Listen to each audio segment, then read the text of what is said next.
이재명 후보는 어쨌든 본인의 사법 리스크는 접어두고 대선 활동에 열심히 하고 있는데 어제는 또 캠프가 출범을 했습니다.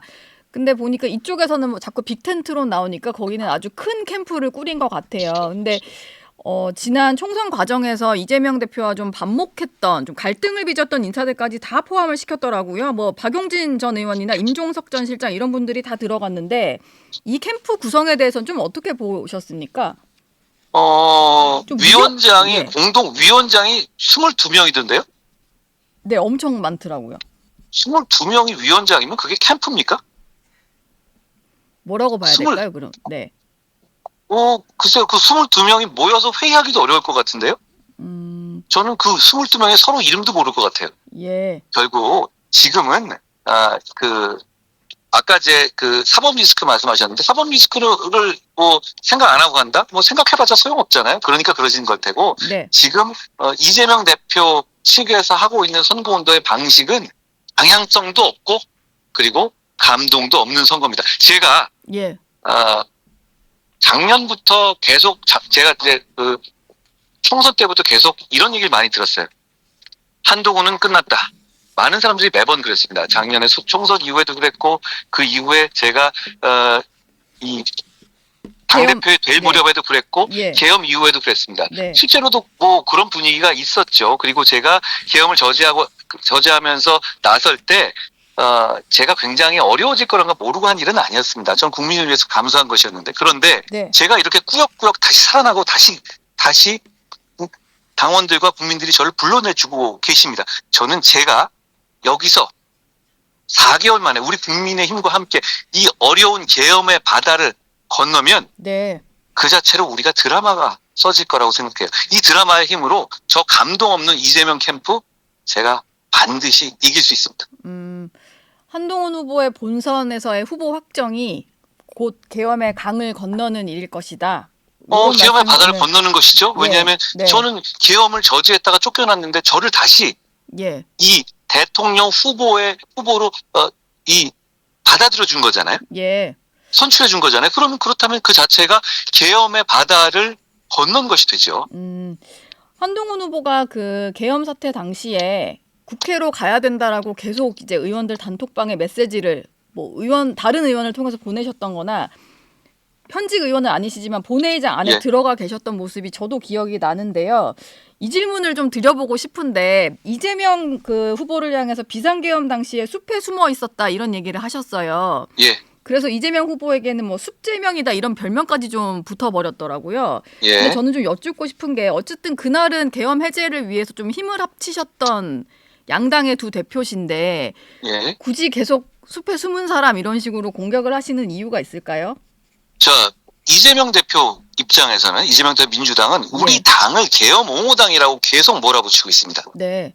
그렇죠? 그리고 네. 그건 어느 정도 유효한 공격이기도 해요. 예. 국민들 입장에서요. 네. 다수 국민들이 거기에 공감할 수도 있죠. 그런데 우리는 그걸 저는 이렇게 말씀드리는 거예요. 네. 우리는 계엄 옹호 정당이 아니라 당 대표가 공식적으로 계엄을 저지한 정당입니다. 저는 그 말씀이 그게 이번 대선에서 예. 우리를 승리로 이끌 수 있는 가장 중요한 요인이라고 생각해요. 자, 제가 처음에 계엄을 저지할 때 네. 이런 메시지를 냈습니다. 국민과 함께 막겠다고요. 그런데 더 중요한 메시지가 그 다음에 있었습니다. 바로 그 뒤에 명의를 국민의힘 당대표 한동훈이라고 했습니다. 예. 저 개인이 아니었어요. 네. 저는 국민의힘의 당대표의 자격으로 우리 국민의힘이 계엄을 저지했다는 말씀을 드리는 겁니다.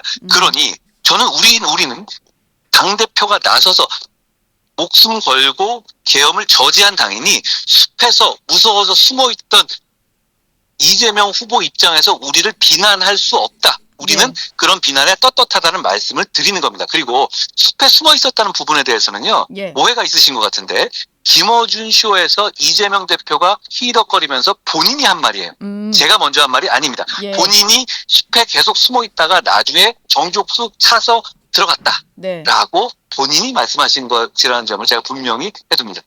근데 사실 그때는 다들 이게 어떻게 되는지 모르는 상황이니까 국회로 진입하시면서도 상당히 좀 긴장감이 있으셨을 것 같아요. 왜냐면 무장한 군인들이 있으니까. 그렇습니다. 예. 그렇지만 네. 책임 있는 정치인은 역사 앞에 떳떳해야 되고 당당해야 되지 않겠습니까? 책임 있는 정치인은 그 순간에는 예. 저는 계엄이라는 문제는 잘못하면 유혈 사태가 날 수도 있고 네. 계엄이 그날 해제되지 않으면 엄청난 경제적, 외교적 후폭풍이 있을 수 있는 상황이었잖아요. 예. 책임 있는 정치인이었다면 네. 저는 그날은 용기를 냈었어야 하는 상황이었다고 생각합니다. 예. 저희가 너무 진지한 얘기만 한 것 같아서 조금 예. 최근에 화제가 되고 있는 대표님의 라이브 방송이나 이런 질문을 조금 해볼까 예. 하는데요. 며칠 전에 보니까 한동훈 후보께서 턱걸이 실력을 공개를 하셔서 이게 좀 인터넷상에서 화제던데 예.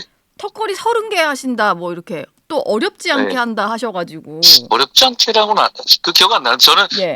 어느 사무실을 가거나 뭐 돌아다닐 때마다 철봉하는 걸 맨날 사거든요. 그래서 기증하고 떠날 때 그러세요? 기증하는데 네. 사무실이나 이런 데서 다른 운동 같은 건 잘 안 하는데 예. 그걸 많이 하는데 또 많이 하다 보면 또 요령이 생겨서 뭐 많이 할 수 있습니다.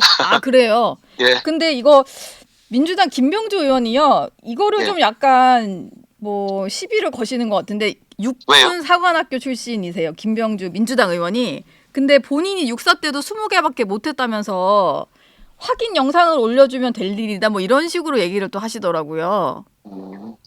어떻게 이건 어떻게 좀 맞대응을 해주시겠습니까? 그러다가 제가 예. 30개를 다 하면 어떠시려고 저런지 네. 모르겠어요. 그리고 예. 좀 정치 되게 짜치게 하시네요.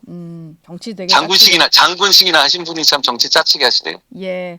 예. 알겠습니다. 마지막으로요. 오는 3일에 최종 후보 선출이 있습니다. 선출될 자신은 있으신 거죠?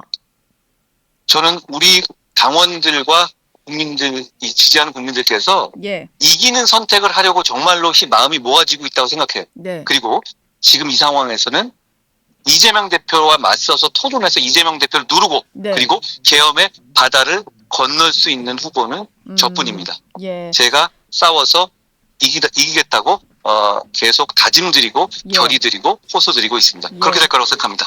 근데 최종 후보가 되셔서 이재명 후보의 독주 체제를 좀 막을 필승 카드가 있을까요? 저는 많이 있다고 생각해요. 일단 예. 첫째로 이재명 대표의 가짜 경제 정책을 하나하나 분석해서 예. 그 실체를 까발릴 겁니다. 이재명 대표의 최근 정책들을 보면 몸은 왼쪽 끝에 있으면서 고개만 오른쪽으로 살짝 넘기면 그냥 이 상식적인 보수파의 표가 올 거라고 생각하는 것 같아요. 네. 엔비디아 30% 삥뜯기라든가 예. 25만 원 나눠주기라든가 실제로 그런 거잖아요. 그리고 노란봉투법 같은 거 그냥 하겠다는 거 아닙니까? 네. 그러면 그런 정책의 허실을 정확하게 깔 것이고 그리고 조금 더 본질적으로는 제가 당대표가 돼서 계엄의 바다를 건넜다는 것은 우리는 윤석열 대통령을 극복했다는 것도 됩니다. 네. 지금 예. 이 어려운 상황을 만들어낸 두 축은 윤석열 대통령과 이재명 대표예요. 예. 그러면 우리는 정말 어렵게 고통스러운 과정을 거쳐서 계엄의 바다를 건너고 윤석열 대통령을 극복했는데 남은 하나, 왜 당신은 여기서 역사의 무대에서 퇴장하지 않는지를 저는 준엄하게 물을 것이고 예. 그것이 지금 많은 국민들이 생각하시는 시대 정신에도 부합할 거라고 생각합니다. 예. 알겠습니다. 오늘 대구 가시는 걸로 아는데 오늘 일정도 힘내서 고맙습니다. 하시고요. 예. 안동에 가고 있었습니다. 네, 안동에 가고 계시는군요. 예. 본선 후보 되시면 또 한번 모시도록 하겠습니다. 오늘 말씀 고맙습니다. 고맙습니다.